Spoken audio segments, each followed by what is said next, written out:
When I was about 13, I was part of a Girl Scout troop. We would go on many field trips doing various things that scouts would do, so this trip didn't seem out of the ordinary. We stayed in an old hotel for about 4 days, paired off 2 to a room so that we weren't alone.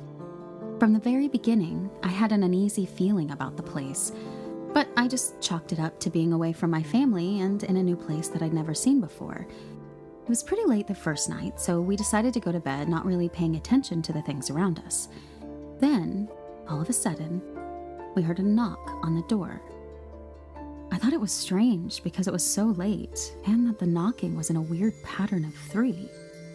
3 knocks, followed by a pause, and another 3 knocks, a slight pause, then 3 more. After the last 3 knocks, it stopped. I got up to see who it could be, thinking it's one of the other girls trying to be funny, but when I opened the door, no one was in the hallway. The girl I was sharing the room with and I just looked at each other and decided to go to bed. The next night, it happened again. Same time, same pattern of 3. We were both in bed this time, and we shot up hearing the knocks. I was a little startled by it, so I decided that we were not going to open the door this time. After a while, the knocking stopped again, so we just went back to sleep. We asked the other girls if anyone was knocking on their doors at night, but they said no. They didn't even hear knocks coming from any other doors down the hallway. I was convinced there had to be someone messing with us, but my roommate was too scared to sleep in that room anymore. I decided, being the curious person that I am, that I would stay in that room by myself. So, on the 3rd night, I stayed up late in the dark just watching the front door. When the knocking started, it scared me. But what I was not prepared for was the fact that it looked like the door was opening this time. There was no light coming from the hallway like there should have been, and I could make out a figure. It was tall and thin, looking like a shadow of a person. No features, just like it could have been a person, but wasn't. I started trembling, violently terrified that I might have just invited something that I shouldn't have into that room. For some reason, a thought popped into my head that I should knock back at it. So quickly, I put my hand to the wall and knocked 3 times against it. The figure seemed to be satisfied that I answered back and disappeared right in front of me. I didn't sleep at all that night, and to this day I have no idea what the 3 knocks meant. All I know is that I will never go back to that hotel. And if something comes to me and knocks 3 times, I'll knock back.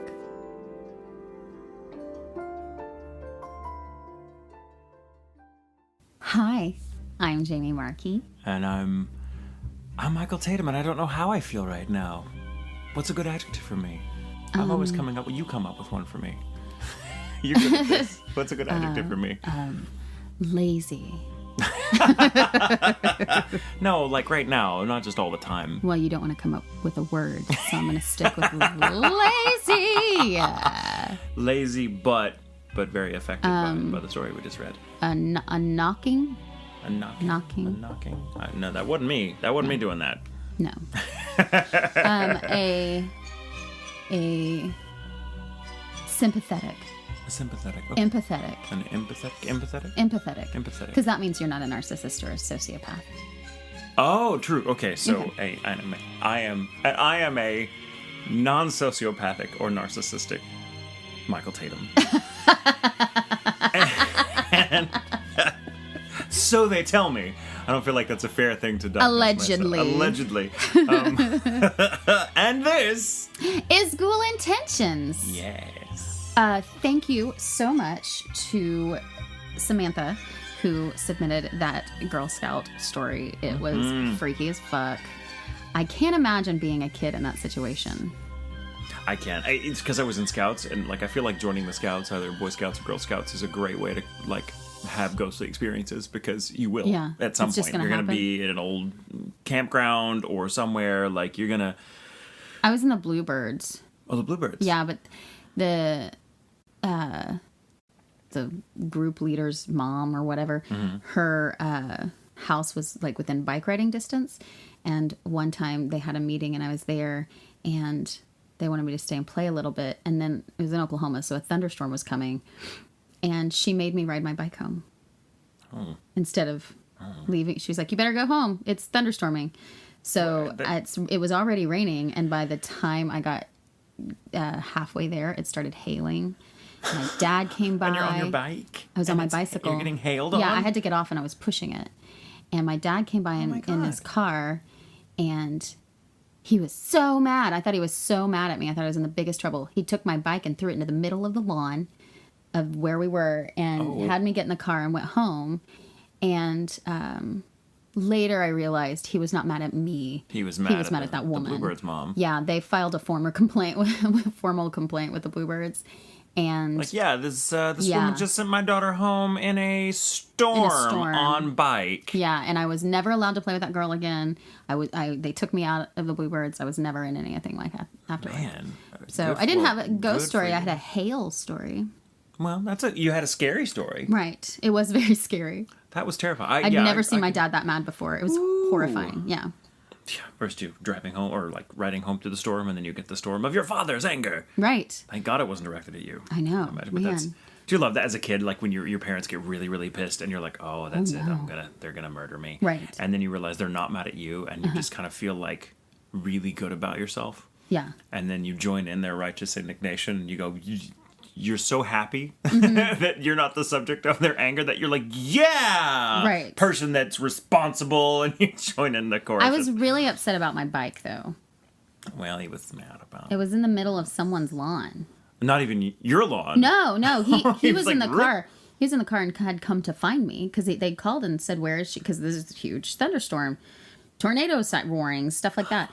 And this woman. Yeah, and they sent, and so they called, and she was like, "Oh, I sent her home," and they were like, "The fuck!" And then he got in the car to come get me because I wasn't home yet. That's insane. Yeah. I can't believe someone did that. I can't believe that horrible. woman. She's like, "Yeah, well, we're gonna go down in the storm cellar, and there's really only enough for me and my kids. So bye, good luck." Yeah, and it wasn't even that. It was just go home. Wow. Yeah. Did she just? Maybe she thought you'd be. I'm trying to make excuses for her. Fuck her. It was a terrible thing she did. Yeah. I always felt bad for that girl. She had a hard time in school. She got teased a lot. And I always felt bad for her, not just for the teasing, but I know that I always felt like her mom didn't care. Anyway. That's sad. It was sad. But hey, that plays into the title for today's episode. What is the title for today's episode? Maleficia.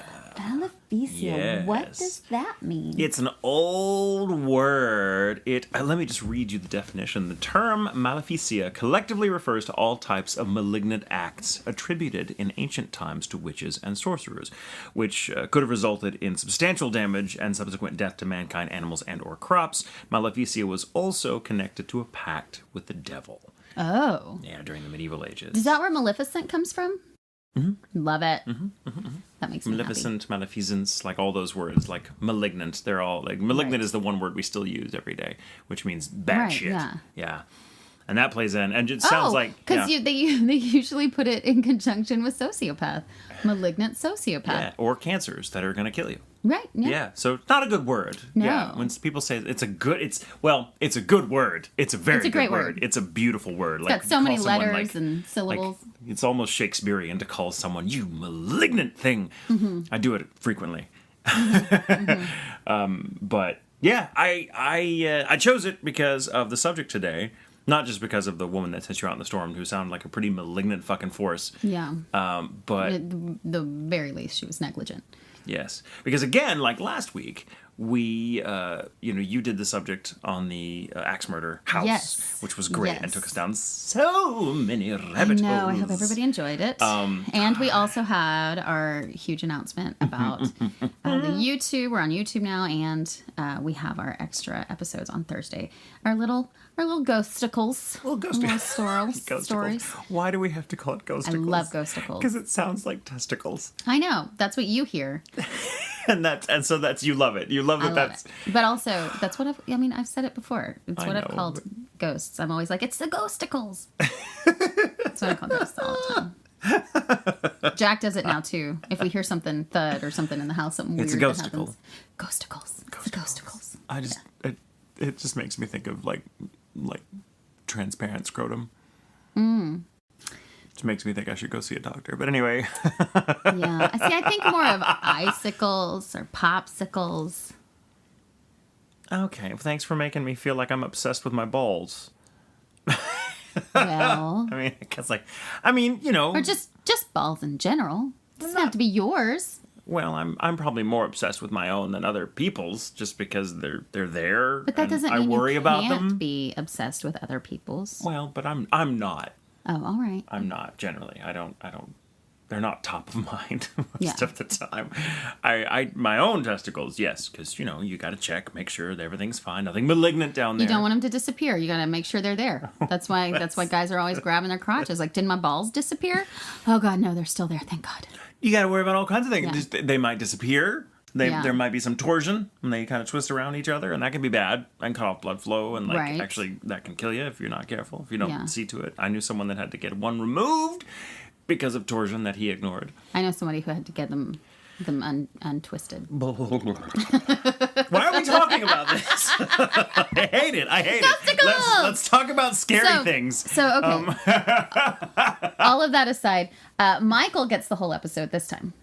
Yes, I do, because I found a story that I already knew a little bit about, because I read the book that we'll talk about. A lot of this information comes from a really, really good book I'm going to recommend. But it comes from a lot of sources, actually, not just the book. The book was just my chief source. And it is, oh my God, you talk about going down all these rabbit holes, because it is a complicated story with a number of interpretations. Love it. And well, let's just kind of go right into it and feel free. And I don't think you know anything about this. Have you ever heard of this story? Okay. No. Okay. Some people may have. It's not as popular as other stories. I cannot fucking imagine why not, because it's got everything. It has everything. It has all the things. This story has nuns. It has priests. It has demons. It has spirits. It has pacts with the devil. It has political intrigue. It has famous characters from history that had a hand in things. It has everything. Like everything. Just fucking everything. Oh my God. Someone do a review on that. What? Everything? No. Everything. There's the what's his name from SNL that does that. It has everything. Stefan. So, and he has to constantly cover his mouth so they can't see him laughing, because he God. does all that on the fly. Yes. He doesn't know what he's going to say until it comes up on the prompter, which I think is brilliant. Yeah. And so someone, I think it was in New York or whatever, has taken on the Stefan review, and they'll do Yelp reviews. It's like, this place has everything. And then it goes into it. It's really fucking a brand funny. new hip club around the corner called Bill Where's My Glasses? Yeah, right? I mean, it's been a long time, so maybe they don't do it anymore, but that's what I was thinking of. Anyway. Okay, so my story. Okay, so by way of introduction to the story, everybody knows about the 1973 horror film juggernaut, The Exorcist, right? Mm-hmm. If they haven't seen it, you've certainly seen clips of it, or you know about it. And that film was directed by a guy named William Friedkin, who also did Exorcist 3, the only two that you should care about in the trilogy. Okay, that's good to know. But it was based on, but the story of The Exorcist is based on a book of the same name by William Peter Blatty, who in turn based his story on a supposedly real-life case of demonic possession that took place in Mount Rainier, Washington in 1949. Right. Now, Blatty obviously he changed a lot of the story up. Like what happened to the subject of the exorcism in Mount Rainier was a guy, a young boy, and so he took liberties. But it was inspired at least by a true story rather than. But at no point was Blatty trying to sell The Exorcist as a true story. It was a fictional story based on a real story that he had encountered. That he was like, oh my God, possession is real. Yeah.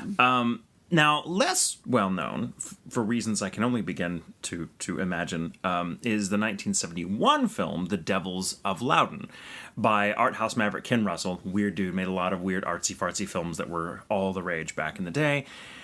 It was also based on a book by the same name, The Devils of Loudun, by an author who you will recognize if you ever had to read Brave New World, as a lot of us did in school, Aldous Huxley. Okay. Now, Huxley wrote this book. It's not a novel. It's a nonfiction book. It came out in 1952, and it examines an infamous case of demonic possession from 17th century France in Loudun, a little village there in France, and in which not just one hapless soul came under demonic influence, but an entire fucking convent. Oh, well, this makes more sense because I'm shocked that you would do a demonic possession to start with. It's like, really? Because that's not really our thing. But there's a lot of intrigue in this story, Yeah. and there's a lot more to it than the word demonic possession may bring to mind for most listeners. So now William Peter Blatty, who the author of The Exorcist, was very much a devout Catholic. So he more or less took the story that he based his novel on at face value. Huxley, on the other hand, was a far subtler thinker, especially on matters that were spiritual. He wrote a lot of fiction novels, but he also wrote books called The Perennial Philosophy, which was kind of not an appraisal, but an exploration of all the world faiths and kind of the core of each of those faiths and how they kind of pointed to a philosophical ground of being. That's whatever. He was a spiritual man, but a deeply intellectual one too. So he almost always rejected the literal view of such things in paranormal cases and wanted to look a little further and see what was really going on and what it really meant, because Huxley believed that most people's relationship to the divine, Huxley would say, was actually rather shallow and not informed enough. He might have been a little arrogant in that regard, but he makes a really good case. And when he looks at the possessions in Loudun, France in the 17th century, he, in the book Devils of Loudun, which I highly recommend to anyone who loves a good history and also just a good book of ideas, he looks at the case from every conceivable point of view. I mean, he dissects it economically, spiritually, historically, psychologically. For being a guy that was kind of a quasi-skeptic / spiritualist, he was able to write really eloquently on philosophical and spiritual matters, and specifically on the psychology of faith, in a way that was incredibly well-researched and also, but not reductive. As has been popular among the intelligentsia in the past century. So he gives us this really, really almost exhaustive picture of what went on. And the story begins... Well, the closest thing, it begins with, let's start with the hero of our story. No, he's not really a hero, but the closest thing we come to a hero of the story is... The main character? I suppose, yes, is this guy by the name of Father Urbain Grandier. Now, there are going to be a lot of French names. Well, I'm glad you're doing this story. So they're all just going to sound like I'm hawking into the mic. Right. Urbain Grandier was the parish priest of the biggest church in Loudun, Saint-Pierre-du-Marche, from about 1617 until his grisly public execution in 1634.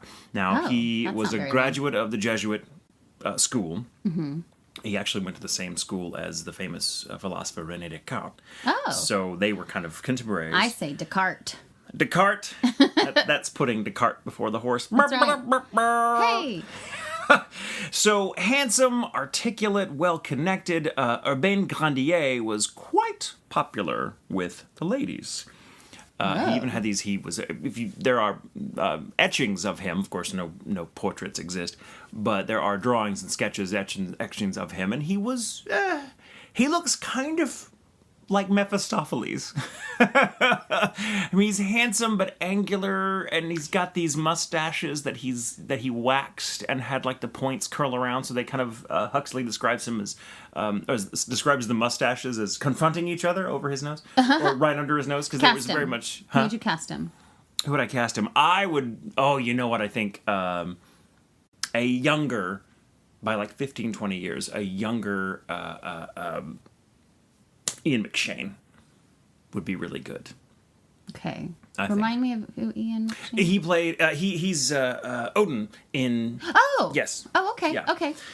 So he's Odin in Showtime. Showtime. Yeah, the Showtime's American Gods. American Gods. Shit. We are on it with names today. We're all over the map today. The thing. What's his name? The thing with that thing. And he's in the show. And he did the show with that thing. What? We're becoming our parents. I know. Oh my God. Again, sorry, Mom, if you're hearing this. Now, so Grandier was very. He was very, like, everyone, like the ladies just loved him, and he was what's called a secular priest, which is slightly different than other priests. He was more, he was far more true to his name, urbane and witty, and more educated, especially in the Jesuit style. These priests tended to be much more worldly, and so they were regarded a lot higher than other, say, more monastic priests or monks that you could also, say, confess to if you're of the faith, because he understood, seemed uniquely qualified to understand the sins of the people confessing to him. So parish priests that were also that were what were called secular clerics were very, very popular among the layperson because they felt like, oh, you're basically one of us. And as a result, those priests tended to have much more lenient view of things with regards to like the vows they had taken for celibacy, yeah, they're the ones who... other such things, right? And he was very popular among the ladies because he was very handsome and very charming, very charming. A little bit of the narcissist, maybe even a sociopath in this guy. You know what's funny? The popes were pretty big on getting married at that time too, and having kids and shit like that. So that's more recent that they actually took those seriously. Well, and so what's interesting is like at the time, especially in France in the 17th century, it had long been thought like the idea of popes and like bishops and cardinals being just totally like lascivious, worldly people that just were in it for the power had become such a thing that the church was making a huge concerted effort to make sure that all of its, nobility, with its internal nobility, were actually behaving themselves. Right. So in France in the 17th century, they were trying to be a little more on the up and up. So it wasn't quite the orgiatic free-for-all that it had been just about 50 years before. Right. So this was because they were trying to be more in line. And this was also Loudun, which is a small village in France, right? I mean, one of the larger villages, but still a village, not by any means like a trade center or something. So... So when Grandier, he was so popular with the ladies, which unsurprisingly made him very unpopular with just about all of the men. That has a way of working like that. Particularly husbands, particularly men who coveted the perks of Grandier's job, being the parish priest of the largest church, did come with a lot of interesting benefits. Or they just resented him for eclipsing their influence. He, being very smart, he was frequently invited to the homes. It basically was a good friend to the well-versed and wealthy intelligentsia, which made him the envy of a lot of the merchant class who were like, oh, you get to hang out with the nobles because you can quote poetry and Latin and you can talk all day about, oh, fuck you. And he was seen as kind of an egghead and a ladies' man, which a lot of people, like, you either loved him or hated him. If you were a lady, you probably loved him. If you were a man, you fucking hated him unless you were older and you were charmed by his knowledge of your particular trade or interest. So he had a number of very well-connected, wealthy friends, which also made him a very bold man. He unafraid of poking fun at rivals or snubbing his superiors. He declared that civilians were obliged to confess to him, being a secular priest, instead of clergy belonging to any of the Loudun's various monastic orders. For example, which made him very unpopular with the monks of Loudun because they're like, you're taking away our shit. That's our gig, because you used to have to pay to confess. Oh. Or at least it was understood that you would leave donations, right? So he was cutting into their business, but like, you should come to me. I know you. I'm one of you. I'm a man of the people. Where do we hear that all the time? So he declared that, which really cut into the revenue of the monastic orders in Loudun, who he had no respect for because he was of the clergy, of the secular clergy sect, which I kind of thought the monastic orders were like, you guys are so backwards and stupid. Right. You guys are like culty. With your holy relics and your bullshit.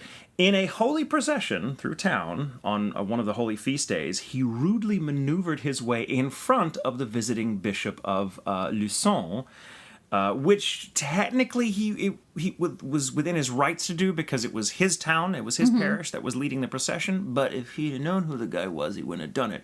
The Bishop of Luçon was a man who would go on in just a few years to become Cardinal Richelieu.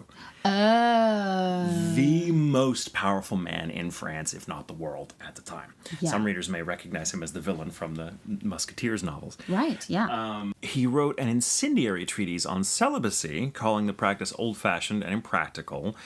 He did little to disguise his affair with the daughter of the king's counselor, likewise his dalliances with the daughter of the king's solicitor, of whose child he was widely thought to be the father. Oh. That's a whole fucking story we'll get into in a second. When he was brought to trial for quote-unquote immorality in 1630, by which time he'd been parish priest for about 13 years, his highly placed friends made sure he got no more than a slap on the wrist. Well, that's how it worked, right? Pretty much. And this is how Huxley describes this kind of period in Urbain Grandier's life. He says, quote, "The pattern of Grandier's life in Loudun," he wrote, "was now set. He fulfilled his clerical duties, and in the intervals discreetly frequented the prettier widows, spent convivial evenings in the houses of his intellectual friends, and quarreled with an ever-widening circle of enemies," which apparently he really loved to do. Like, at one point, he got into such a battle that it turned into kind of a duel. Like, the guy drew a sword on him. And the police kind of all, it was great. And he loved this kind of shit. Like, he was a very aggressively domineering guy where he just loved flapping his dick around town, right? Into the drama. And indeed, to, his enemies, Urbain Grandier must have seemed infuriatingly untouchable because of his connections, right? Mm-hmm. Well, and let me get back for a moment about the child he was supposed to have fathered. Yeah. The girl, her name was Philippe Trinquant. It's a fucking French name. Philippe. She was the young daughter of his best friend who he hired to tutor her, or he compelled to tutor her. And he basically seduced her and had her come to confession all the time and kind of learned through her confessions that she had a thing for him, which he kind of manipulated her to having. Of course. Had sex with her. She got pregnant and he was like, "I'm out." Like, he straight up told her, like, when she accused him, he was like, "Hey, you've sinned, and your job as a Christian is to focus on what you can do to absolve for your own sin. Don't be pointing the finger at other people. That's my sin is my business, your sin is your business." You take responsibility for your actions. She had a friend, a woman named Martha, who was of lower birth, but who was a friend of the family, and she kind of hired her as a nurse. Martha was such a good friend to this poor woman that she told everyone that it was her baby. Oh, wow. And just to kind of save face. But the having the child and all that is what ultimately brought him to trial for immorality, which he got off with a slap on the wrist because there was no legal proof.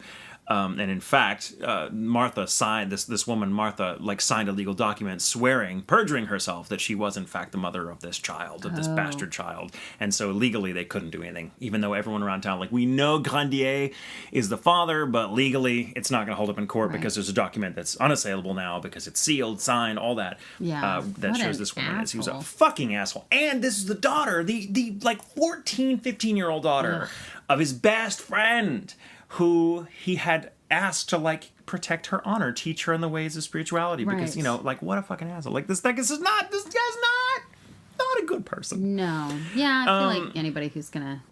But again, he just got away with everything. Different, but still. Yeah. I mean, apart from jeers from people that already hated him anyway, because he was, this guy, because he was who he was, he was basically at the zenith of his career. He was untouchable. Which, I mean, it says a lot that doing that he had enough friends and power to get him off of any responsibility. Well, but he still had enemies too, so it's his friends must have been very powerful. But most of his enemies were not in a position to really do anything. Right. They could hate him and they could talk shit about him, but he'd be like, "I don't care, whatever." He'd get out with them in public all the time. Right. He was very well loved by the public in general because he was a very strong orator. Very strong speaker. He spoke at a statesman's funeral where apparently the sermon he gave at that funeral, and it was for a friend of his, that everyone it went down in history as one of the best eulogies ever given and things. So he had talents, and he wasn't all bad. He just was one of these egotistical people who I think was probably in the throes of just self-love. And he was he thought everything he did was right because he was a man of God, ergo everything I like must be something God wants me to do, even if it means deflowering this young girl. And that, I mean, he was always able to justify whatever he was doing because he felt above it. He's doing that because she needs to learn a valuable lesson, and he's just the conduit of God to bring that lesson to her. And that's probably what he thought. So enter the nuns of Saint Ursuline, or as you would say in French, Saint Ursuline, and their mother superior, a woman by the name of Jeanne Desanges. Now Jean des Anguilles. Jean des Anguilles. Jean Desanges. Now, the Ursuline sisterhood was hardly founded on piety. Shocking. For noble families, in fact, who were blessed with one too many daughters, the order provided a convenient alternative to raising dowries. This was basically a sorority house where families were like, "Hey, you're not around, we can't afford to marry you off, so you're gonna be a nun now, bye." Yeah. And so as a result, most of the nuns there were nuns in name only. Right. And they had their habit, But they didn't necessarily let go their other habits. Yeah, they had their habit, and then they had their habit. And so it was kind of like, it was like a bunch of women essentially, you know, that were really bitter and pissed off because their families had just fucking told them, nah, yeah, whatever. But they had the relative freedom of not having to get married and be, you know, under some dude's, you know, under some sweating husband constantly who was probably going to cheat on them anyway, or have to be, you know, deal with being pregnant and risking their lives and all that shit. So it was a convent where, you know, they may have been at least superficially devoted to Christ, but they were, you know, freer than most nuns, right? In terms of their views and with each other, because they were all like, "Girl, your family, my family, fuck them." Am I right? Look at that! Check out that guy, that motherfucker over there. And so they would always, you know, look at Grandier, would visit them and stuff, and they were like, "Oh, Twitter, you know." Yeah. So, Mother Superior Jeanne de Ganges herself was born with scoliosis and packed off to the convent at a young age because her father, who was a baron, thought that the hunchback that the scoliosis gave her meant she was unweddable, she wouldn't marry. So off she went to live in this convent, and she just kind of took to that life because she was like, oh, well, this is fun. I can just hang out with other chicks. I like this, and we all have the same experience, and we're all kind of here more or less against our will, but being here surprisingly frees us from having to fucking deal with all the bullshit we'd be expected to be as wives.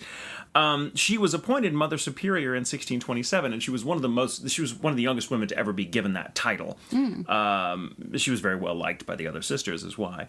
Now, in 1632, she came to the order's confessor, a guy named Father Mignon, like filet mignon, and told him that some troubling shit had been going on in the convent for a while. She said to Mignon that Father Urbain Grandier had been appearing to her in dreams for months.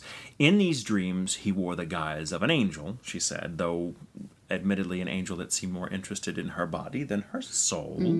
Wet dream. This radiant figure in the guise of an angelic Grandier would entice her into the most salacious acts. She would call out in her sleep in the throes of orgasm, wake the other nuns, and she tried, she said, every day to do something about these. She could not get these thoughts out of her head. She didn't know what was going on. She felt her body was no longer her own. And these are some wet dreams. Some seriously wet dreams, right? And mind, she was young, so, you know, she might have been around that age where she was like, finally, all this repressed sexual energy is just expressing itself in this way, but it began to have a psychological effect on the other nuns as well, who started having similar dreams. Oh. And they started, and they all were like insistent, like, this, we feel like we're not ourselves. They felt like they were slowly being taken over by something. Well, I mean, if they've never had an orgasm before. Them. Well, yeah. And so that's how it works.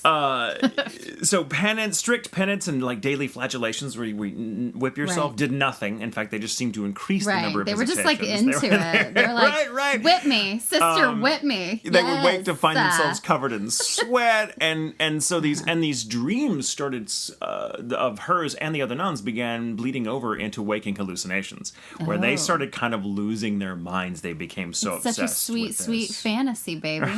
Right. So gradually, this walled-off community of women who had been at least willing to play at being devoted to Christ degraded into this lesbian orgy, overseen, they insisted, by the spectral visage of Father Grandier. So, convinced the convent was under the sway of a demon either who assumed the parish priest's form or was directly in league with him, Jeanne de Ganges, the Mother Superior, confessed to Father Mignon, who then set about performing a series of exorcisms with the help of his aide, a guy named Father Pierre Barret. Now, I feel like girls just roll with it. Well, we'll get to that. Okay. So during these exorcisms that were performed, the nuns swore, they convulsed violently as the men tried to cast the demons out. I bet they did. And they clawed at themselves. They made lewd overtures to the baffled priest. Their bodies contorted in inhuman ways. So shit started getting really weird, and it came out as things heated up that two demons in particular were responsible. They figured out Asmodeus and Zebulon. I've never heard of Zebulon. No. And apparently these demons didn't just creep into the convent on their own. Oh, no. Father Grandier, the nuns told Father Mignon, spirited these demons, bewitched them into a bouquet of flowers that he then tossed over the convent wall. And they swore that they found these flowers and that's what happened. And so that was all this. Now, so this is some weird shit going on. Yeah. And of course the monk, now mind you, Father Mignon, their confessor, was a monastic monk. The monastic monks did not like Grandier. Right. So it's very likely that he was like, we have something here we can Right. use to slander Grandier, because that motherfucker is already... He Well, the nuns would have known that, though. They would have known that he didn't like Grandier. They would have known that. Yes, So yes. it seems... If this is just a show, it seems like a show they put on to punish him. Yes. Or they were enticed by the monastic order, the monastic do it. monks, to be like, hey, do this thing, and they I don't did know. it anyway. I want to give them more power than that, and that's probably just me. But in my mind, you got a group of women together, and if they've all been, because he's scorning women left and right, few of them get taken advantage of. Maybe they're like, okay, we can do this. We can work these men. We know how to play them. So let's fucking do it. And all this did start, there are little writings that left behind by the nuns where all these things started as kind of harmless pranks on each other in the convent. Like one would put on a bed sheet and come out from a closet or something to scare the shit out of the other. So it all started very lightheartedly and as a prank, but things got really serious.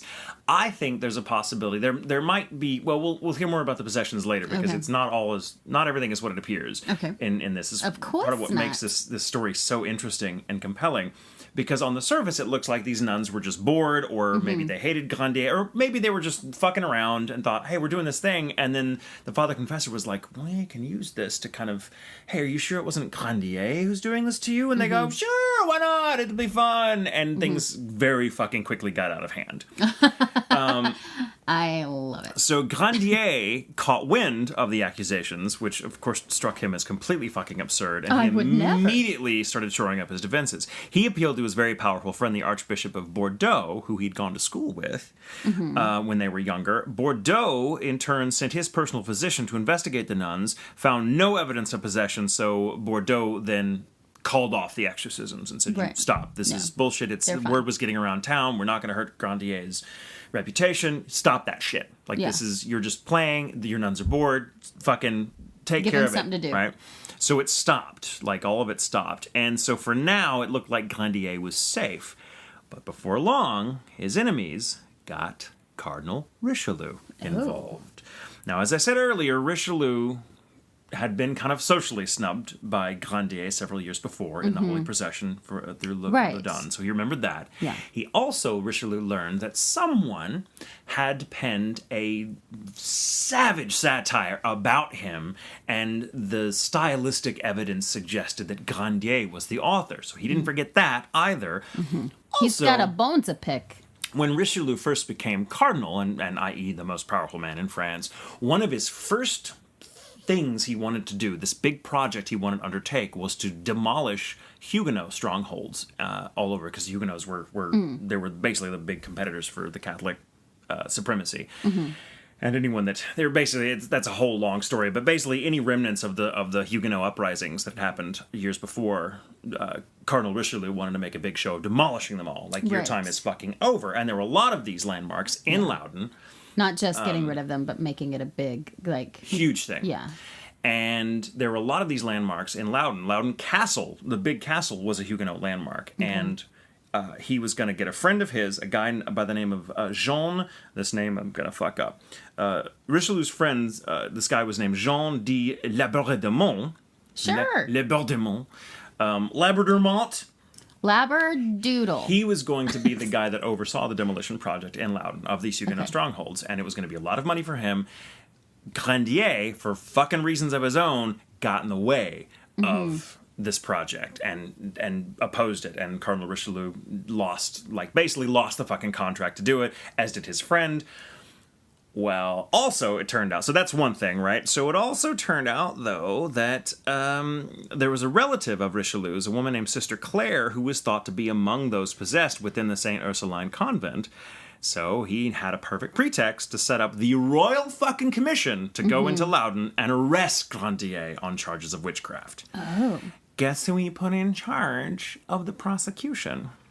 Jean de Labourdemont, the guy who had been passed over because of the demolition project that Grandier got in the way of. So all this is like all of his enemies just got, this is perfect. It's like the political equivalent of when you have a hernia and all your internal organs go, there's a hole, go, go, go, go. And they just, it's like all of them are like, this is our perfect chance. Yeah. So shit got real quick. An expert Franciscan exorcist by the name of Father Lactance was put in charge of the nuns. He publicly exorcised them, and it became a big fucking deal. As many, at any one time, this would happen day after day, the nuns would be brought out, and in this very theatrical way, exorcised, and in ways that were really painful for the nuns. So they were no longer enjoying this. Right. And as many as 7,000 people would come to the town square of Saint Croix to watch these exorcisms happen in Loudun. And this happened day after day. These women were humiliated, tortured, maimed, and finally coerced by the Franciscan exorcist Father Lactance into decisively pointing the finger at Grandier. Of course, it didn't help matters that a lot of Grandier's former conquests among the secular ladies started coming forward going, we've done stuff, man. So, pretty quickly, all the stuff that had been rumored about him came to light was absolutely true, and the public turned against him in fucking droves. So on December 7th, 1633, Father Grandier was thrown into the dungeon of Castle Angers and given over to the whims of a surgeon named Minori, who despised him. Wow. Minori had been the subject of a lot of Grandier's jokes, the butt of a lot of jokes among the intellectual circles that Grandier moved in. Minori was just this surgeon who believed in a lot of weird shit, and Grandier loved to lampoon him in front of the other nobles. Mm-hmm. So they were enemies, and Minori now had him, and he's like, and the prosecutors told him, like, yeah, you gotta, I mean, he's a witch now, so you gotta do your thing. Have fun. Teach him a Christian lesson. Minori was like, cracked his knuckles and got to work. He took special delight in shaving Grandier completely hairless, which was a huge unmanning of a guy back in those days. Right? He inspected him for devil's marks, and to showcase, and when he found that, warts, moles, anything that they fucking cared to call a devil mark was a devil mark. Now, to be a devil mark, it has to be like, has a weird supernatural aura to it. So, like, if, say, the chief torturer, Minori, were to take a pick or a knife and stab at this thing, and Grandier felt no pain, that was a clear sign that this mark was diabolical in origin. Right. What one of the witnesses to this torture professed later was like, Minori would just palm these instruments in such a way to make it look like he was poking him, but wouldn't actually do it, and be like, oh, so. And when Grandier wouldn't cry out in pain, as he ought to have, because he looked like he was being stabbed in his devil mark, he would then showcase, Minori, would showcase that his implements worked just fine on every other part of the body, and fucking drive them in other places, sometimes to the bone. Oh my God. Just to show that his shit worked well, and that these other things had to be devil's marks, and there were witnesses there. It's all a trick of the hand. Mm-hmm. And so, like, there were witnesses there that claimed like that Grandier's cries were just fucking awful, piercing, and like it really shattered them. Now, around this time, according at least to there was a 19th century French occultist named Colin de Plancy, that wrote a book called The Infernal Dictionary in 1829, and he talks about this case a little bit. He says around this time an incriminating document surfaced which sealed Grandier's fate even more. A supposed signed pact between Grandier and no less than 17 demons, including Satan himself. Satan, I wonder what his signature looked like. Was it just a hoof mark? Weirdly in French. A French hoof Who mark? knew? I mean, I'm not entirely surprised. Meanwhile, the nuns are getting exorcised every day, so if it was a joke, they were quickly like, fuck it, we can't do this. This was a terrible idea, Well, and so in due course, several of the Ursuline nuns came forward in Grandier's defense, saying this was all a joke that got out of hand. We were told to point the finger at Grandier. This isn't real. We weren't possessed. I mean, maybe we were possessed, but we're not. We don't know, but it's not what they say it is. It's not his fault. Mother Superior Jeanne de Gange, of course, who began all this when she, confessed to Father Mignon, appeared in court with a noose tied dramatically around her neck, proclaiming that she would kill herself if not allowed to recant.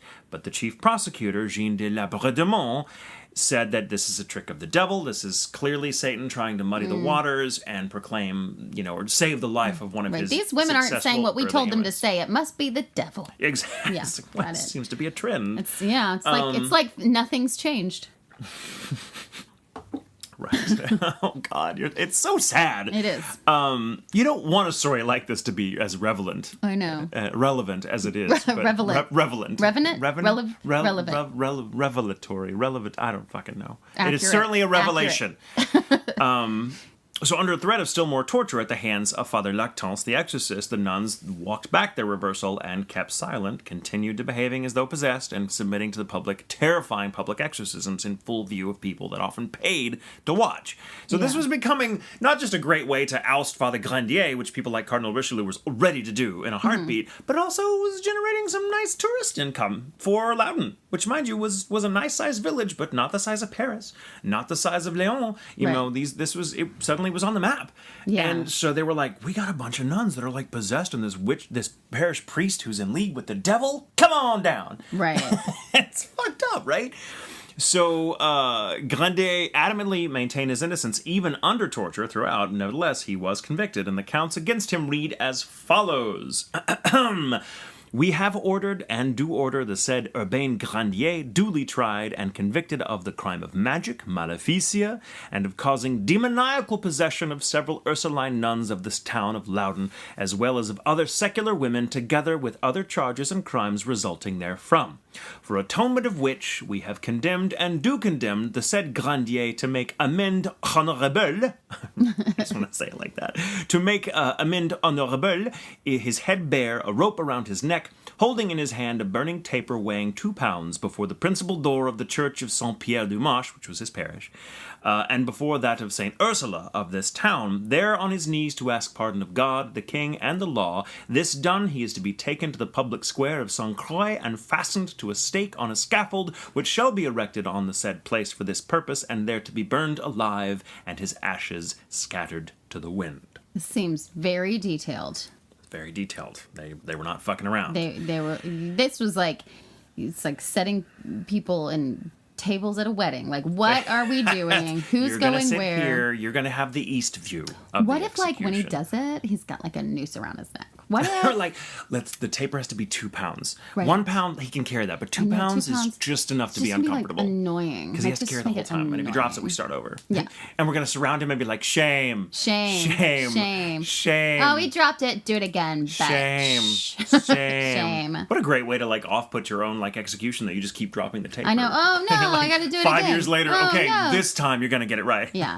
And then everybody who's mad at him has died, so he's fine. Yes, he's fine. They're like, what are you doing? Okay. So as a final request, Grandier threw himself upon the court's mercy and asked to be choked to death prior to being burned alive. That's the request was approved, but on the day of his execution, the crowd awaiting to see the death sentence carried out stirred up such a frenzy that exorcist Father Lactance forewent the strangulation and, against orders, took up a torch in his own hand and personally threw it on the pyre at Grandier's feet. Oh my gosh. The man burned alive in agony in front of a crowd that was cheering it on like they had just won the goddamn Super Bowl. Jeez. Now, what's odd is the nuns continued to act possessed for the next 3 fucking years. Their almost daily public exorcisms drew crowds as far away as England. The spectacle finally stopped after Mother Superior Jean de Jonge was given a vision that told her to make a pilgrimage to the tomb of St. Francis. After her journey, the demons seemed to leave the convent in peace. Now, that's the bare bones of the story. It's easy to dismiss the possession as staged. You know, even before their public ordeal, the Ursuline nuns may have been under threat to help Grandier's enemies ruin him. And for all we know, Jean de Jonge had a thing for Grandier and felt spurned when he reserved his attentions for more secular ladies, like the daughters of his best friends. Right. And given Grandier's reputation, of course, any or all of the nuns at St. Ursuline could have had it in for him for the same reason. And, you know, maybe his presence was enough to kind of fill the younger ladies with emotions beyond their control. Maybe their repressed sexuality sought the only outlet available to a 17th century nun, carnal dreams. Right. Which they then maybe felt compelled to dress up as demonic possession just to save face with each other and the monastic monks that were in charge of them. Well, and then it just led to some, like, fucking psychopath who wanted to torture them in front of people. Yes. Well, we'll get to... We have not heard the last of Father Lactance, the exorcist that was in charge of them, or some of the people that in league with him too. We'll get to that in a second. But it's it's probable that they just got swept up in a practical joke that went horribly wrong and left them vulnerable to men very happy to use them as political pawns against Father Grandier. Regarding the all-too-human intrigues behind the tragedy, Aldous Huxley, author of Devils of Loudun, where most of this information comes, has this to say, quote, bogus demonic possession artfully faked by a whole convent of hysterical Ursulines under the coaching of their spiritual directors, monks plotting with lawyers to bear false witness against a hated professional and sexual rival, a fornicating priest enmeshed in the toils of his own lust and vanity, and at last judiciously murdered on a false charge and with every refinement of cruelty. It is a story that takes a high place in the annals of human beastliness in general and religious beastliness in particular. And I would watch the shit out of it if Netflix produced it. It is the movie is really good, right? Now, it's hard to disagree with Huxley's assessment. I want a TV series. Right? They should. I mean, maybe this will start the ball rolling. Yeah. Someone do that. Make that work. Now, Huxley, again, a spiritual man, but a skeptic when it came to things like demonic possession and the sort of literal take on these things. And it's hard to disagree with the sort of the worldly dimensions of what was going on, because clearly all that's true. But when you look at the actual possessions themselves and some of the historical evidence that Huxley may have overlooked, the skeptical view seems to fall a little short, meaning there was more to it. The thing that argues for this is that at least 3 of the priests sent to exorcise the Ursulines during this period of 3 or 4 years fell prey to the demons themselves, Father Lactance among them.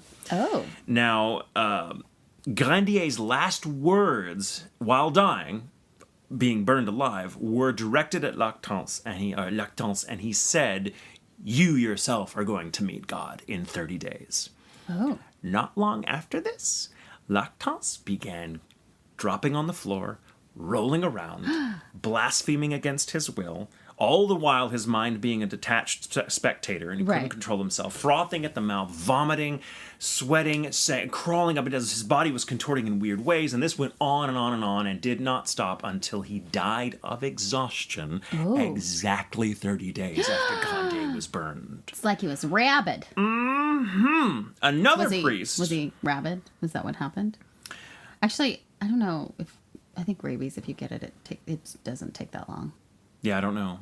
But this went on for a month. A month. And he was doing the same things as the nuns. Okay. So it's like, so that was Father Lactance. And bear in mind, he was the exorcist. He was the guy that was like, he killed Grandier. His assistant, a priest named Father Tranquil, I love that name. It's an ironic name, as it turns out. He kind of along with Lactance, had led the charges against Grandier, at least in the sort of court of public opinion. Now, he had come to Loudun, convinced the authority of the church would protect him from the demons among the Ursuline nuns, but not long after Grandier's death, he too began writhing on the ground in painful contortions, feeling his mouth emit blasphemies, making lewd sexual gestures, all the while his mind was kind of locked within himself. He too died around not that much longer than Father Lactance. Ooh. A celebrated Jesuit mystic named Father Surin arrived after they died and also came under the demon's sway, contorting, blasphemous, speaking in tongues, the whole 9 yards. Now, he survived his ordeal physically, but spent the remaining quarter century of his life absolutely fucking insane. In one of his rare lucid moments, he wrote to a friend, quote, "God has permitted the devils to pass out of the possessed person's body and entering into mine to assault me, to throw me down, to torment me. I find it almost impossible to explain what happens to me during this time, how this alien spirit is united to mine without depriving me of consciousness or of inner freedom, and yet constituting a second me, as though I had 2 souls." Ooh. Now, there is a book called The Spirits Book by a guy named Allan Kardec. He was the founder of French Spiritism in the 19th century, and he says about cases of possession like the Loudun case that a spirit doesn't enter into the body as you enter into a house. It assimilates itself to a person who has the same defects and qualities as themselves. So Colin Wilson, who I've mentioned several times on the show before, talks about this case, and he theorizes that both Father Lactance and Father Tranquil, who supervised Grandier's torture, did so with relish, and that this emotion opened them up to possession. Right. Well, I mean, they obviously, had an agenda. Oh, they absolutely did. And then when you have an agenda that is personal, you can't say that.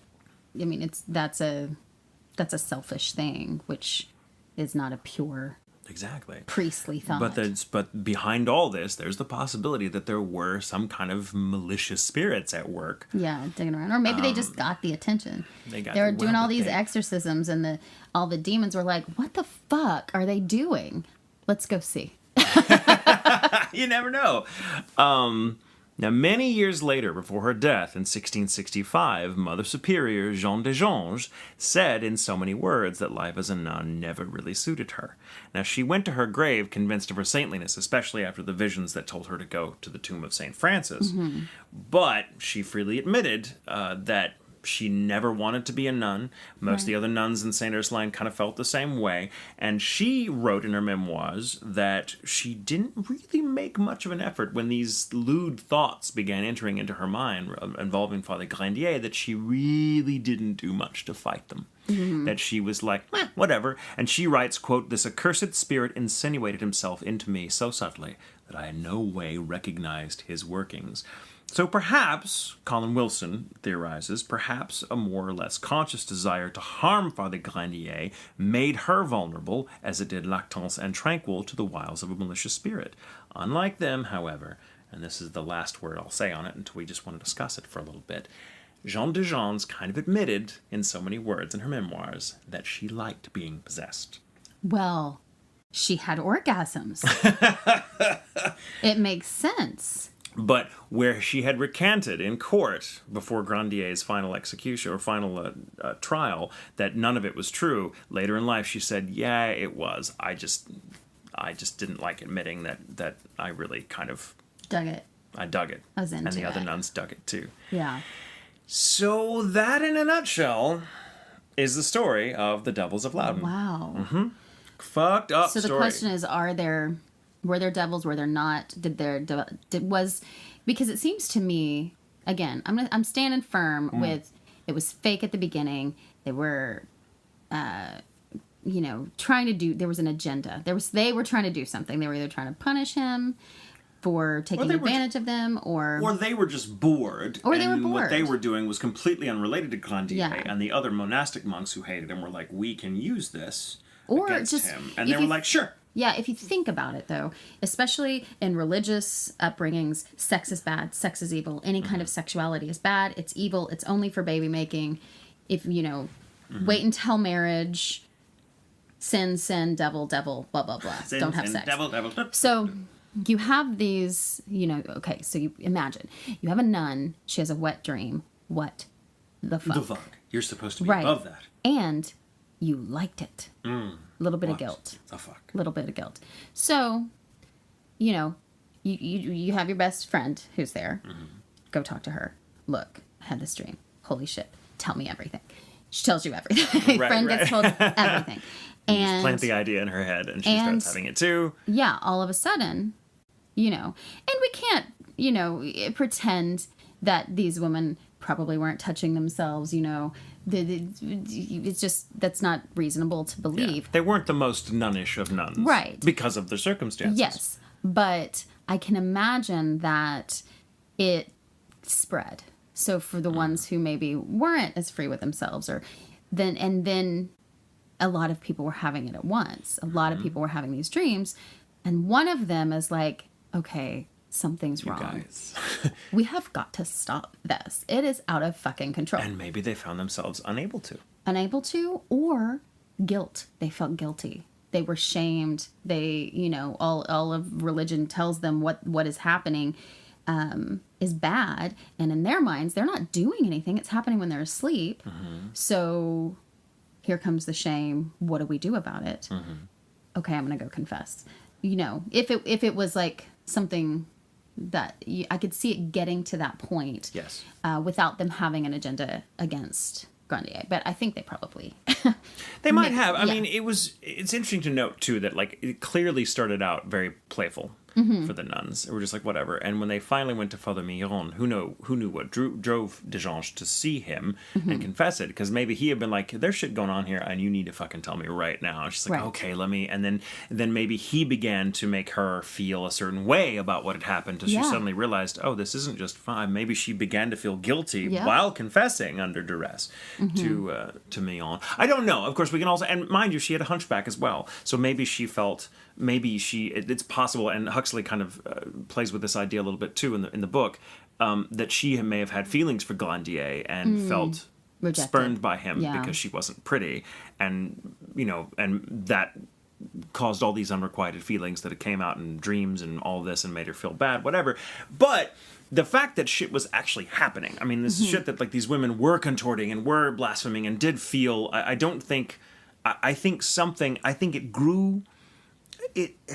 I don't want to sound like I believe in this shit in a literal sense, but it's almost as though that these women began doing this just as for fun, or they were having these experiences and being like, this is okay, weird, maybe guilt, whatever, but it opened them up to them losing control into it, and so they became possessed. You call it a spirit, call it feelings, call it opening up a different personality in their heads, that suddenly, all their pent-up feelings about having to be nuns against their will and not getting the privileges of being, a lady that would ever get to experience a husband or children, and maybe they, wanted that, who knows, but like something about doing this woke something up inside that convent that was big enough that, because this was a time, like, this was not some backwater like medieval town, like this was a very clerical, very intelligent time of so pulling off an exorcism, like, this is hard to believe, but really honestly trying to convince someone back then that you were possessed by a demon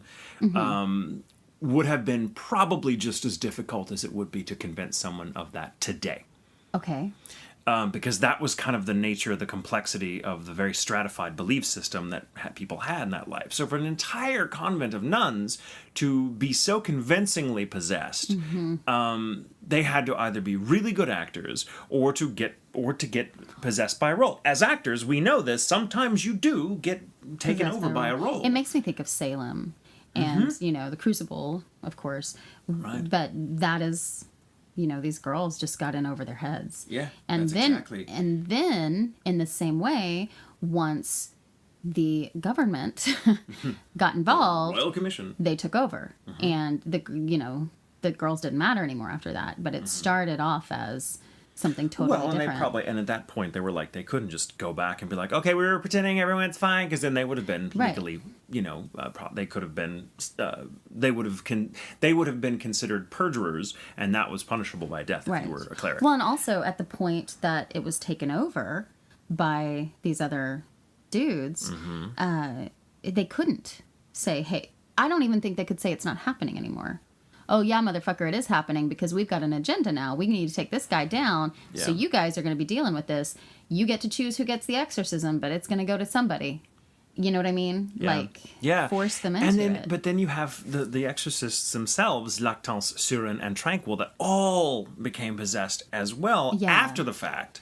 Not during. And that makes me, to me, that makes me think that it's, what's his name that died, that was killed? The main guy with the mustache. Oh, Grandier. I want to say Garnier. Grandier. Fructis Garnier? Yeah. I'm not a big curse person, but maybe in this situation, that's what happened. And he was like, okay, they will suffer with what they claimed. Yeah. As suffering. Yeah. And maybe it's both, the nuns were being manipulated. Start off as something, a joke. It started off as, or even not a joke, a concern, but then became manipulated by these men in power. Yeah. And when Grandier was being killed, I mean, especially when you're going to die, you've dealt with that, but then last minute you're not choked, you are lit on fire. Ugh. That kind of emotion and probably rage that happened, can generate some shit. Can generate some shit. So when he directs it at that, the other guys, it makes you wonder if it wasn't the demons, in that case, but it was Grandier. Well, and also it's worth noting that the nuns continued to be possessed or act possessed for 3 more years after that. Oh, So that's maybe, right, too. you know, now that could be explained like they were still play acting because at this point they were such a draw for the town that they were like, you're still going to be possessed, guys. And it was only after Jean de Gange was like, you know, okay, let's put a fucking stop to this. We have to have a pretext. I mean, could be. But my takeaway from this is there's so much, it's such a complex story that I don't think that I'm not satisfied with the viewpoint that it was all fake. I'm not satisfied with the viewpoint that it was all psychological. It's some weird mishmash of psychological, spiritual, political, all that shit that's just so complicated that it's so easy for us to get lost in just one point of view of that. Because Huxley's point of view is like, it was all bullshit. Yeah. Like these women probably, you know, he saw their struggles and of Grandier's struggles in spiritual terms, but not in literal terms. Like he's like, they're not possessed. There's no demons that are taking these women over, but they are getting lost in, you know, maybe they are being taken over, he would say, by their guilt at, you know, what started being swept up by something and it causing so much harm to someone who may or may not have deserved it. And again, Grandier didn't not deserve to be at least publicly ruined. Right. For his behavior. Maybe not burned. Well, you also read about the hysteria that happens in different, you know, different places and different groups of people. But also,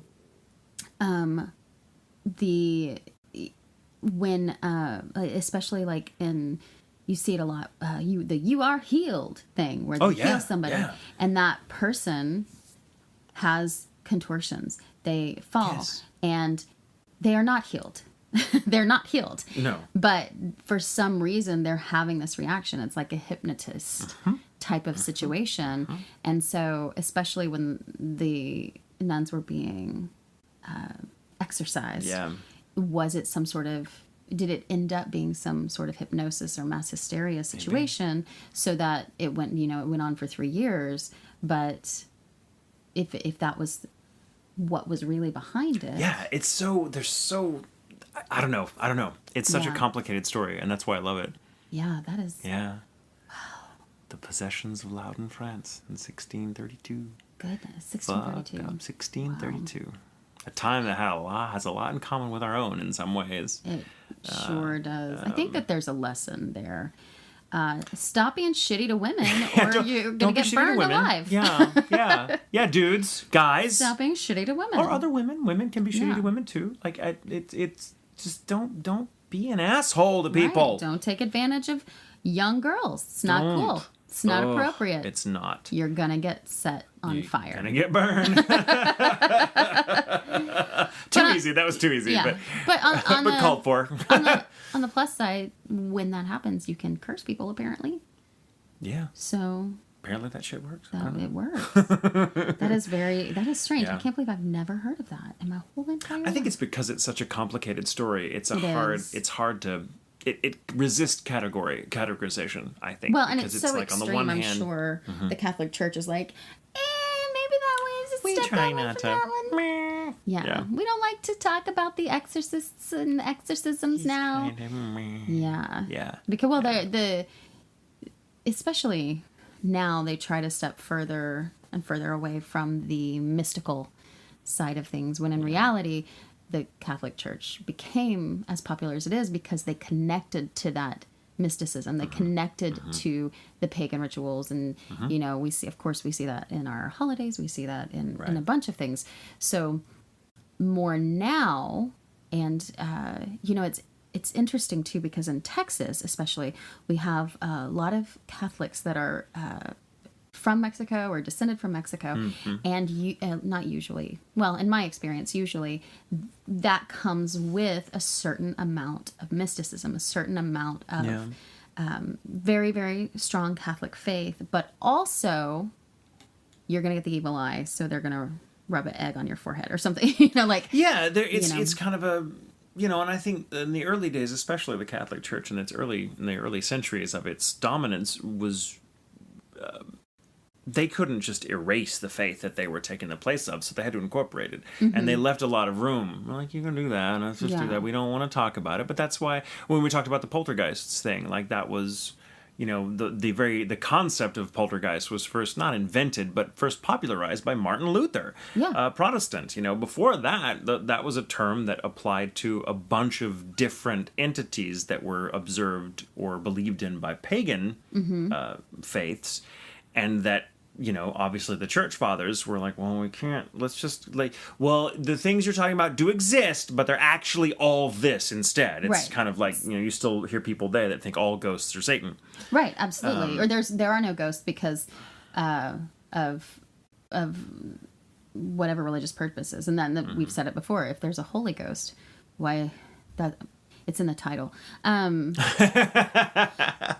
also too, you think about, especially in Mexico, when the Catholic Church, as far as introduction to Mexico, is much more recent. True. So we're kind of seeing it at a different at earlier a different stage. Time, a different time frame when the mystical things were still. Although I know too, like especially with the evil eye in Italy, it's a big thing. Throughout the Middle East, it's a big thing. So I think it's interesting too. Like I have a friend of mine, a very dear friend of mine, who grew up in Mexico and moved here, I think when he was 12 or so, and very devout Catholic family, and he still observes a lot of that, but he's not very versed in Catholicism. It's just like he knows the things that he's always done, their traditions, right? But he's very devout to what he does know. But when you sit down and talk to him sometimes, I realize, like, and I'll tell him, I'm like, dude, I think what you're talking about is actually from Spider-Man. And he'll be like, oh, bro, I think you're right. Like, he's kind of mixed them up. And I think that happens with the layperson. Most of the people don't have the opportunity to sit down or the stamina to sit down and really make a study of the theology behind what they believe. So, of course, a lot of folk belief comes along with it. And I think the church was wise in its early days, and in days where it's still, where it still has a lot of power, is to kind of leave it open enough that those folk beliefs there's still room for them. Right. So there doesn't have to be a generational split where like, well, grandma believes in the evil eye, but grandson thinks she's fucking witch for believing in it. Yeah, right. Because we don't want that. We don't want that. We need the family. We need older generations and newer generations to come along. So whatever, and we'll just slowly change the word. We'll slowly manipulate the verbiage so that the beliefs are there, but we're in control of what they're called and the what's the word I'm looking for? The implications of the belief. Like that's where the power is. Right. So wow. Fascinating stuff. It is. Yeah. It is. Thank you for letting me dig in. It's one of my favorite stories I've gotten to do. Yeah, that was really good. I still can't believe I haven't ever. Thanks for letting me devote an entire episode to it. No, I hope you guys like that. I hope you guys like that it's all one. It's good. We'll do it from time to time. Yeah, every once in a while. Yeah. Thank you for last week letting me do the That was great. Oh my God. We should do like a part 2 of that. Oh my gosh. Man. There's just so much to cover. It's hard really to do is. it. Yeah. There is. I mean, same thing with this. I mean, especially when you get into the religious implications and, and like we did, you just get into it. Mm-hmm. Trying to decipher. It's fascinating. It is. And also that's a lot of information too that probably because it was a more developed area, we have more of that history. Yes. Because, it's... And it's such a fascinating story that when it was popular, a lot of people wrote about it. And so there's a lot of literature that goes back several hundred years about it. They were like, oh, we can get this person's opinion or this person's opinion. What if we go to that town? You don't have to twist my arm to go to France. Let's just go to France. Let's just go to Loudun, France, and be like, is this where this happened? Is this where this happened? I think there's still a plaque on the wall where the Saint Ursuline convent used to be. Oh, yeah. I think it's still something. It's still I think the building still stands, if I'm not mistaken, but there's a big plaque on there about everything that happened that they erected shortly after Gandhi's execution. I just enjoy that the whole thing starts with wet dreams. It's good. I mean, a lot of great stories do. It's true. You know that I literally just last night, I think, had Jack listen to the Wet Dreams. It's like Wet Dreams Cruising Through the Gulf Stream song. It's all got all the fish puns in it. That's what is in my head right now. Wet Dream. If you like puns. because you'll go the entire time. It's pretty funny. It's on the YouTube, but oh my God. Well, thank you everybody for listening. Yes, thank you very much. You enjoyed it and learned as much as I did. Shit. Woohoo! So thank you, and that is, I guess that's all for today. It's a little bit shorter episode than we're used to, but it balances out. And of course, you can follow us on our Facebook page, on Twitter, on our Instagram. We'll show pictures. We'll keep you up to date on what's going on. Tell you about our Ghosticle episodes. If you have not subscribed, please subscribe, and then you'll know. You'll be the first to know. Yeah. And of course, you can go to ghoulintentions.com for links to the social media sites we just mentioned. You can also listen to previous episodes. Woohoo. Please do. You can shop our store. We love when you take pictures of you wearing our stuff because you look great. And more importantly, where you can submit your own personal ghost story for consideration to be read as the cold open on a future episode. That's right. You will find that form now in the menu under Submit Your Ghost Story. Jamie has made it incredibly easy to do. And I mean, submit those stories too, because we are, we'll read them on the Ghosticles as well as the cold open, so there's a little more opportunity for those stories. Yeah. We do want to try to include more of those stories into what we do in general. So absolutely. Hence the Ghosticles. That's right. So also thank you guys for being so supportive and helping the podcast grow. It's been so cool and so validating to see it just, explode like this. You guys are amazing. Thank you for being nerds like us. Yes. I love it. If you haven't, please give us a review. We would really appreciate it. It really helps us out a lot. It takes a couple minutes of your time. If you want to go to one of the platforms you listen to it on, iTunes or whatever, you can do it there. Right. And we're all really appreciate it. Super easy. It takes no time at all. Yeah. But it helps us immensely, just with the numbers and I guess podcast facts. Also letting us know what we're doing right. That's true. Or doing wrong. Yeah, so, don't give us a review. Yeah, don't give us negative reviews. Just do that. Stay at home. Just don't listen then if you don't like it. But if you do, please give us a review. All right, are you ready for your quote? Sure. What's the quote? Can you give me a veiled hint? Or should you? Let's see. Let me give it to you first, and then you tell me. Okay. Some birds aren't meant to be caged. Their feathers are just too bright. I know this. Yeah, see, that's what I thought. What is it from? Okay. Wait. Let me think of a hint. Their feathers are just too bright. God damn it. It is the writer of this is... well, I feel like that's going to give it away. I'll read it again. That's fine. Some birds aren't meant to be caged. Their feathers are just too bright. Damn it, I know the quote, but I'm so bad at knowing what it's from. Okay. Hint. Okay, give me a hint. The writer is... This is a horrifying movie, but it's not the scariest movie this writer has ever written. He normally writes scary movies. Is it The Green Mile? Nope. Oh. But you're close. I'm so close. Is it, wait! It's Stephen King. It's clearly Stephen King. But it's not The Green Mile. Wait. Oh, fuck. Fuckity fuck. I don't know. Yeah, well, I'll say that no one is driving Miss Daisy in it. Okay, that didn't work. No, what? What? So no one's driving Miss Daisy? Okay. What does that mean? Let's see. Is Morgan Freeman in it? Yes. Stephen King movie with Morgan Freeman in it. Now I'm blanking. Okay, what is it? I don't know. It's Shawshank Redemption. Oh, God! Damn it, I was so close. It's a Stephen King prison movie. I mean, I really tried. That was great. I really tried to get you to get it. I failed. My head is too full of possessed nuns. I mean, you got the prison thing. I thought I was so close. I was God. Close, and yet so far away. Thank you guys for listening. Yes, it's really been fun. remember, It's okay to sleep with the lights on.